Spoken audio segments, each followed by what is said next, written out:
안녕하세요. 네일 카운셀러입니다. 오늘은 제가 네일 에듀케이터에 대한 부분 가지고 왔습니다. 네일 에듀케이터가 뭔지, 또 에듀케이터였을 때 장점은 뭔지, 가장 궁금해 하시는 거, 어떻게 하면 에듀케이터가 되는지 그 과정, 네일 초보이신 분들이 에듀케이터가 되고 싶다면 실행할 수 있는 루틴까지 알려드리도록 할게요. 네일 에듀케이터 궁금하신 분들은 처음부터 끝까지 꼭 보셔야 돼요. 제품 회사들이 네일리스트 전문가들에게 이 재료를 설명해주고 장점을 어필하고 교육하는 에듀케이터라는 포지션을 세팅하게 된 거죠. 그러면서 이 에듀케이터들이 제품을 활용한 아트를 보여주고 거기에 대한 팁들을 알려주는 그런 활동을 하게 됐습니다. 보통 박람회에서 주로 많이 했고요. 가끔 세미나를 진행하기도 했죠, 초기에는. 근데 이제는 코로나 이후로 SNS상으로 좀 더 많은 비중을 두고 활동을 하고 있는 하나의 포지션이라고 생각하시면 돼요. 왜 사람들이 이 에듀케이터에 관심을 가지고 하고 싶을까 말씀드릴게요. 네일 에듀케이터의 매력, 제품에 대한 전문적인 지식도 있고, 두 번째 아트 실력도 좋고, 세 번째는 가르치잖아요. 강의하는 모습 또한 매력적일 수밖에 없을 것 같아요. 그러다 보니까 선생님 어떻게 네 에듀케이터 되셨어요? 라고 묻기도 하시고, DM으로 심지어 에듀케이터님 어떻게 해야 돼요? 라고 물어보시는 경우도 있으셨단 말이에요. 그래서 제가 이 영상을 준비한 거죠. 어떻게 에듀케이터가 되나? 첫 번째는 인맥입니다. 네일에 대한 열정이 있으신 분들, 그리고 경력자 이런 분들이 뭐 네일 재료를 외국에서 수입을 하려고 하시거나 아니면은 제품을 개발하려고 하시거나 그러시잖아요. 본인 회사의 브랜드를 또 제품을 알리고 또 홍보할 수 있는 지인들을 돌아보지 않을까요? 초기 에듀케이터 되신 분들은 네일 회사의 대표님하고 인맥으로 형성이 될 수밖에 없을 것 같아요. 두 번째는요, 네일의 대중화에 가장 큰 기여를 한 플랫폼이 인스타라고 생각해요. 저는 그 인스타에서 본인들이 네일에 대한 애정을 가지고 꾸준히 피드를 올렸을 때, 또 라이브를 했을 때 그걸 보고 사람들이 팔로우 수도 늘고 좋아요도 누르고, 그래서 또 그들이 인플루언서가 되고 인플루언서들에게 협찬을 해주거나 뭐 잘 맞다면 에듀케이터로 하게 된 케이스 있겠죠. 그리고 세 번째는요, 공식적으로 연말이 되면 새로운 에듀케이터를 모집합니다 라는 그런 공지가 뜨더라고요. 여러분, 이 세 가지를 들었을 때 여러분은 뭐가 제일 가능성이 있을까요? 근데 저는 네일 초보한테 두 가지 루트가 있다고 생각해요. 하나는 말씀드렸듯이 공지를 보고 면접에 참여하는 거, 그리고 두 번째는요, 회사에 전화를 해서 저가 에듀케이터를 하고 싶은데 혹시 에듀케이터 모집하시나요? 에듀케이터 조건이 어떻게 되나요? 라고 물어볼 수 있잖아요. 열정적인 에듀케이터가 있어주기를 회사는 원하지 않을까요? 회사에서 원하는 에듀케이터 한번 생각해 볼게요. 여러분이 회사 대표예요. 네일 제품 회사 대표? 그러면 어떤 사람이 좋겠어요? 당연히 자사 제품에 대한 애정이 있는 사람이었으면 너무 좋겠죠. 애정만큼 더 열정은 뿜뿜 하는 거니까. 두 번째는 이 사람이 SNS를 통해서 영향력 있는 사람이었으면 좋겠죠. 지금은 없지만 충분히 영향력을 끼칠 수 있는 가능성이, 잠재력이 있는 열정, 성실함,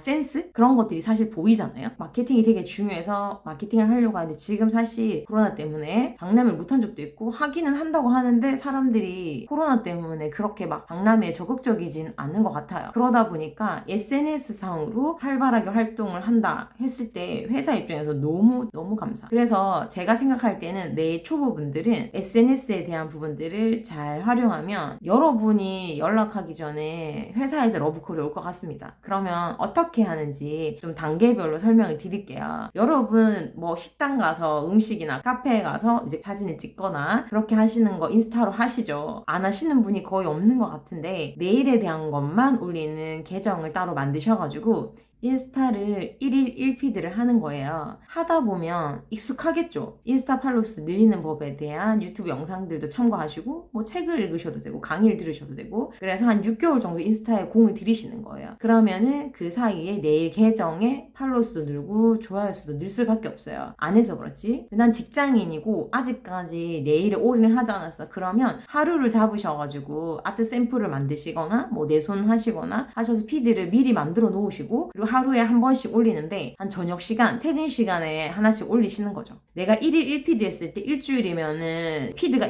7개잖아요. 그 7개 중에 좋아요 수가 가장 많은 것을 유튜브 영상을 스텝 바이 스텝으로 찍거나 나름의 꿀팁들을 이제 전하는 영상을 촬영하시는 거죠. 그래서 유튜브를 시작하십니다. 인스타 안에서 이미 좋아요로 대중의 선호도를 파악한 상태에서 유튜브를 하니까 맨 땅에 헤딩하는 건 아니잖아요. 그래서 유튜브가 조금 더 안정적인 상태로 좋아요나 구독, 조회수를 확보할 수 있겠죠. 또 하나 더 알려드리면 인기 있는 유튜브 영상을 블로그에 올리는 거예요. 그러면은 또 블로그에서도 내가 노출이 되죠. 한 번에 다 하라는 게 아니라 한 단계 한 단계 준비하시는 거예요. SNS 통해서 내가 홍보할 수 있는 루트를 만들어 놓으시면 그걸 통해서 나를 어필할 수 있고 자연스럽게 실력이 늘 수밖에 없고 내가 누군가한테 오픈하는 것 자체가 되게 긴장감이 있는 거잖아요. 그러다 보니까 공부를 할 수밖에 없는 거예요. 그럼 여러분은 SNS도 공부하고 내일에 대한 공부도 하고 성장하겠죠. 그럼 그런 사람은 구독자가 별로 없고 좋아요를 많이 안 하더라도 그렇게 차곡차곡 쌓여가는 그 성실함, 열정? 그것만으로도 회사에서는 다르게 보고 관심을 가질 수밖에 없을 것 같아요. 가능성이 있는 사람, 트렌드에 밝은 사람, 그런 사람인데 누가 싫어하겠어요? 에듀케이터라는 거에 초점을 맞춰서 제가 SNS에 대한 과정에 대한 얘기를 했지만 에듀케이터뿐만 아니라 여러분이 무엇을 하든지 엄청난 큰 미천이 될 거라고 저는 확신합니다. 여러분 꼭 하셔야 돼요. 샵을 하든 취업을 하든 SNS상에서 여러분이 포트폴리오를 만들어 놓은 것이 여러분의 큰 재산이 될 겁니다. 여기저기에서 러브콜을 받으시기를 응원하고 여기까지 하겠습니다.